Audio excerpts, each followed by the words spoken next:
Some movies come together quickly, some others don't. Originally written in 1997, this film spent over 2 decades stuck in development, passed between studios, director, and actors who struggled to bring its ambitious concept to life. The story of an aging assassin facing his younger clone was intriguing, but Hollywood lacked the technology to convincingly pull it off. Big names like Tony Scott, Curtis Hanson, and Joe Carnahan were attached to direct, while actors such as Harrison Ford and Mel Gibson were considered for the lead. Scripts were rewritten, studios changed hands, and the project remained in limbo until the right combination of technology, vision, and talent finally brought Gemini Man to the big screen. Today I'll be discussing how the film came to be and all its obstacles were overcome to bring this film to light. It all started in 1997 when screenwriter Darren Lemke, known for works like Shazam and Turbo, sold his pitch for Gemini Man after presenting a spec script to Don Murphy. Warner Brothers Pictures pursued the project. However, Walt Disney Pictures ultimately won the bidding and Tony Scott would become its director. Complications started when the studio started planning on how to make the film. In the beginning, it was stated that Harrison Ford would play the older version of the agent and Chris O'Donnell to play the younger. The producers tossed around the idea of an actor to play both roles through the use of VFX, but Scott moved on from the film before any progress could be made. Interestingly, Mel Gibson boarded the project and shot test footage before leaving shortly after. At the time, Disney's now-defunct animation and visual effects department, The Secret Lab, developed a test short known as the Human Face Project. This technology would be then used to de-age the actor to portray its younger self. In July of 2000, Ollie screenwriters Stephen J. Rivel and Christopher Wilkinson were hired to polish Lemke's script. The following month, Nicolas Cage and Sean Connery were in talks to play the roles.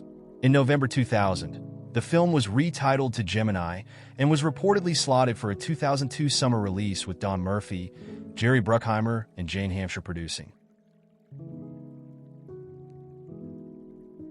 In April 2001, Jonathan Hensley entered the story to reconceive the script while still trying to focus on keeping Lemke's concept intact. 7 years later, by February of 2009, Curtis Hanson entered talks to direct the film with David Benioff, conceiving the latest draft of the script. Joe Carnahan also had pitched for the film and developed test footage featuring Clint Eastwood as the assassin.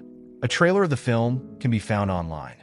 However, the film never progressed at Disney, as the technology had not developed enough at that time for the film to be produced. Joe Carnahan also envisioned Jon Voight in the role of the assassin. Later, the script was revised by Billy Ray, Andrew Niccol, and Brian Helgeland.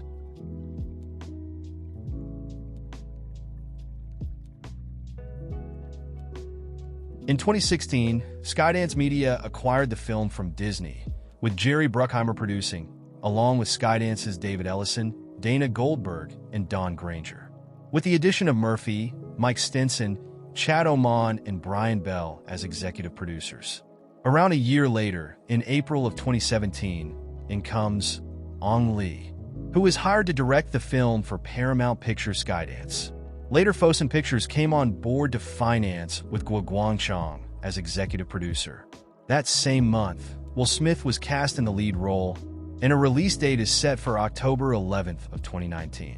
In January of 2018, Clive Owen and Mary Elizabeth Winstead were cast in the film, with Winstead winning the role over Tatiana Maslany.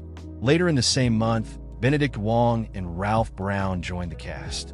Finally, filming begins from February to May of the same year, utilizing Weta Digital for VFX.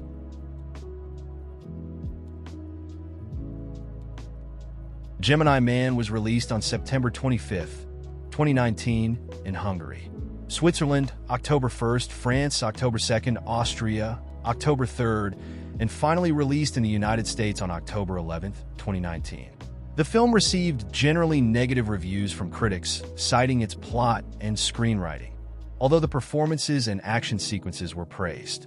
It was also a box office bomb, grossing only $174 million against its $138 million budget, with Paramount losing an estimated $111 million. Nevertheless, the film was nominated for Best Science Fiction Film at the Saturn Awards. They didn't win. Instead, Star Wars: The Rise of the Skywalker took the prize. This was Behind the Frame. Thanks for watching, and see you next time.